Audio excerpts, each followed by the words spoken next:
fight. We just don't know we know how to fight because we've been fucking domesticated. How were we domesticated? At some point in time, if we went back in time, you and your wife knew how to kill and hunt, right? And then the cavalry was developed, and then walls were built, and we slowly got domesticated. We don't know these survival skills, but they're part of our DNA. I could take, and we use this in our Be Your Own Bodyguard seminar, is we have like videos of people who've never done any training kicking people's asses. Why? Because their family was at risk. Do you get that?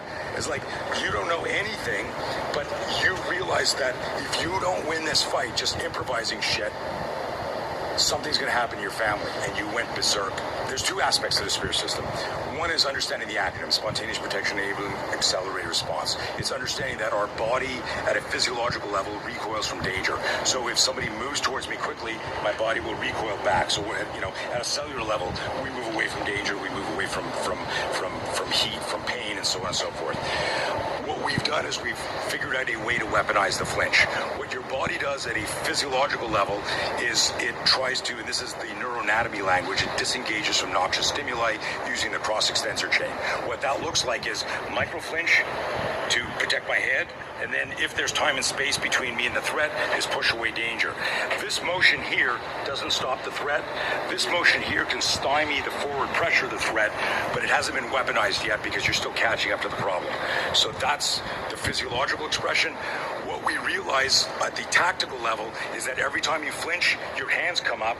So we figured out how to turn your forearm, palm, and elbow into a weapon by slamming it towards the threat, and how to express that using physics and core strength. It sounds like you're taking something that's built into us and adding a tactical element so that you can control it. Does that sound semi-right? Yeah.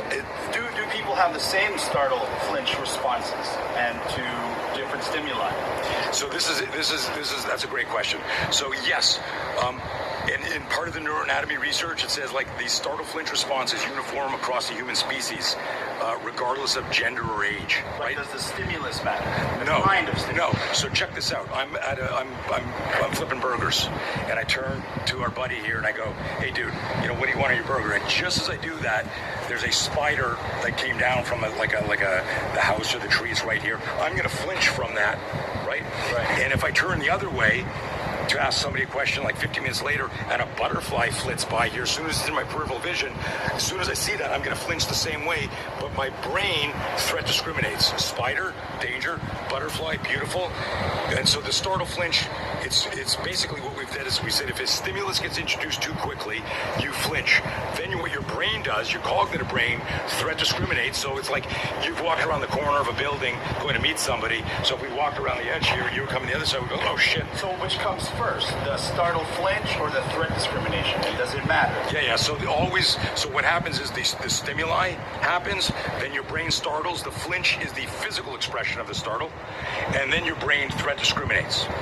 And that's so important because what we've done in a nutshell, and it's super cool, is by literally 20 years of studying human nature, we're training our cognitive brain to respect what our reptilian brain, our survival system, is going to do anyhow. And that's why when you look at, I always say the litmus test isn't what you believe, it's what we see. I'll say that again because it's so subtle, but it's like it goes over so many people's heads. The litmus test is not what you believe, it's what we see. So when you watch a surveillance video of real violence, you don't see martial arts, you don't see technicality.